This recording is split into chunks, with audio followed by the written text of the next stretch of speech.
ఇది ఎక్కడో కాదు, హైదరాబాద్లో జరిగింది.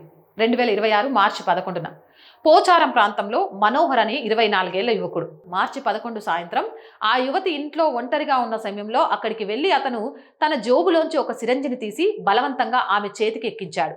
ఆ ఇంజెక్షన్ ఇచ్చిన తర్వాత ఇది హెచ్ఐవి సోకిన నా రక్తం అని చెప్పి అక్కడి నుంచి పారిపోయాడు.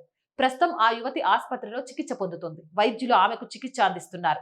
హెచ్ఐవి సోకకుండా నిరోధించడానికి ఫాస్ట్ ఎక్స్పోజర్ ప్రొఫాలాక్సిన్ అంటే పిఈపి వంటి మందులను ఇస్తున్నారు. అయితే ఆమె పరిస్థితి విషమంగా ఉన్నట్లు సమాచారం.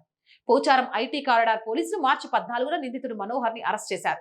అతనిపై హత్యాయత్నం సెక్షన్ 307 మరియు ఇతర తీవ్రమైన నేర నిబంధనల కింద కేసు నమోదు చేశారు. అతను ఈ నేరానికి ఒంటరిగానే పాల్పడ్డా లేక ఎవరి నుండైనా సహాయం పొందాడా అనే కోణంలో పోలీసులు దర్యాప్తు చేస్తున్నారు.